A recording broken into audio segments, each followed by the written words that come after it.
Hello, hello, how are you? This is FYS 101, and this is a brief overview of your information literacy assignment. But before we get into that, I definitely want to drop in and talk about this for a second. You're about a quarter of the way through your semester, right? So here we are, kind of working online, working through assignments, etc. And you're a quarter of the way through. And part of this class is not only having you guys source out places on campus where you can find resources, etc., but it's also to kind of help keep you on path, right? And have a little bit of guideposts provided along the way for you. And it's easy sometimes to get lost in the process. And I urge you to kind of take an inventory of where you are with your courses. Ours is not the only course, I understand that. Believe me, I understand that. So ours is not the only course, and maybe take an inventory of where you are in your courses and kind of understand where you are in the process and how you're tracking towards your final grade, because only you can dictate how that's going to turn out, right? So you have to kind of be accountable to this and kind of accountable to the process and know where you are currently and know what it's going to take to get you on the A train or the B line, right? If you're going to go for the B, I hope you're all going for A's in every class. Um, and reach out to your instructors and kind of get an idea what your status is. You know, here we are in class together, right? And I'm an instructor. Here I am in my bunker in my basement, my office. You know, and this is literally in my basement down here. And I urge you to reach out to your other instructors because much like I'm standing here in my office in my little bunker in my basement, um, there are other instructors on campus who are doing the same thing and churning out content and working with students and doing class presentations. And unless we hear from you, we would have no idea. Right, in class we can see people, we can interact with them, etc.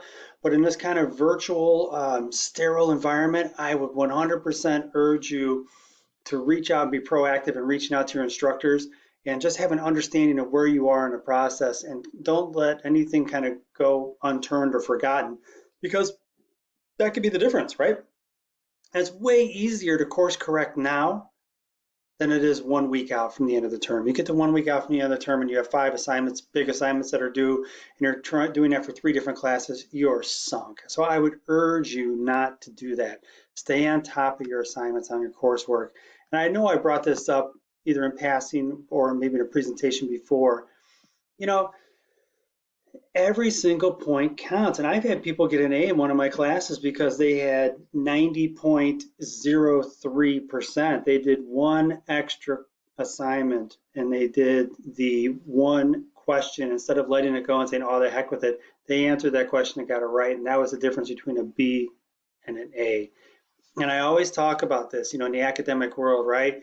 You have your money that gets you into a school because you got to pay to get in, but you also have your grades, and that's your academic equity. And every single assignment gives you the opportunity to rake up your nickels and dimes and quarters, you know, towards your academic equity. So rake those bad boys up towards every chance you can, so you can put those towards your grades, because it's the monetary side, of course, the tuition that allows you to take classes once you're in the school, the Northwesterns, the U of I's, the UICs, wherever you end up going. But it's your grades that gets you in. That's your academic equity. So rake them up, man. I'm telling you, rake up as much spare change as you can with your assignments. And to do that, as I said in the previous slide, you really have to reach out to your professors and instructors and find out. They'll tell you exactly what you need to do, and you just need to deliver on that. You deliver on that, you're going to be raking up your nickels, dimes, and quarters, which is going to add up to college tuition. And believe me, nickels, dimes, and quarters add up to big money. And you talk about maybe you get an A in one class instead of a B, or you end up getting a couple A's instead of two B's, and next thing you know, you qualify for some scholarship. That's big money. That's real money. So keep your eye on the ball with this and don't neglect that. Stay on target with your grades. So let's jump into information literacy. I just want a couple slides on this, right?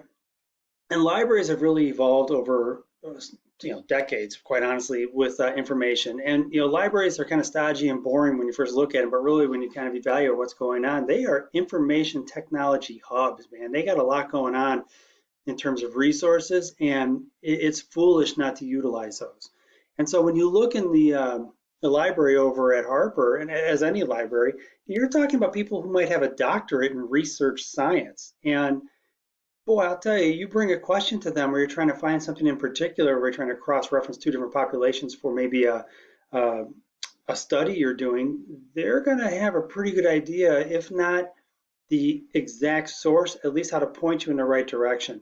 Now, many of you will have, being in the STEM silo, will have kind of a data science background or even a data science interest in pursuing a degree in that field. And you know what? That's fantastic. Realize that these people have been through many of the courses you're probably going to take, and they'll be a great resource. So when you get into the actual library page here, you know, what I'm looking for is you can literally Google Harper College Library and it'll bring up this page. And you have all the information you need for one of your assignments right here, and you're going to have all the information you need for another one of your assignments. And when you dig into this, and I'm going to jump over to the Harper page in a second, just realize you can even call, you can email them, and if I had this on a live screen right now, I can pop it up if you want. They'll actually have a chat window pop up in a corner where you can chat back and forth with a librarian. So they have this thing staffed, well staffed, to accommodate students' needs. And I would say this, given how many of you might be in that kind of like data mining, computer sciences, perhaps, you know, some of the coding and programming you do specific to R or C plus or Python. You know, when you start doing these types of programs where it becomes virtual or artificial intelligence, you know, in kind of a VR environment, you end up talking with some people who are kind of pretty close to the same plane as you guys. And you wouldn't think of it right away, right? Because people are librarians, they read books like a book a day, you know, but honestly, when you look at what they have to do now in terms of how they leverage technology, you guys are very similar. So if we bounce this out of this presentation, let me pause this here for 1 second. Okay, and you can see I'm up here on the top now. I bounce this out to the library page, you can see this already popped up with a chat window. And in this chat window, I mean, if you want, let's do this real quick. Open it up so you can see it. On the left-hand side is a drop-down menu, and if we scroll down that drop-down menu here, I'll click and drag. You have the quick links in terms of some of the things that they offer. Now, this is not all of them, and you'll have to do some more research on this for one of your assignments, but here's the deal. When you get in here, and for one of them specifically, it's going to be about database. And in these databases, Harper has subscriptions to a number of different resources, and there are, in this listing, 110 of them found. So to use your to use this for one of your assignments, you're going to pick one of these databases, and as a result, you'll use that to help source some information. Really easy to find, super easy to use, and if you ever run into questions, hold on here, I'm going to pause you one more time. Yeah, guys, what I did there was, instead of having you guys watch me type this out, here's the Harper chat, and what I did is I churned out a chat saying, hey, I have my students looking for information on info literacy via the database found here. And we'll see what happens here in terms of the librarians getting back to us, if it's like a half an hour or not. I'm not going to wait forever.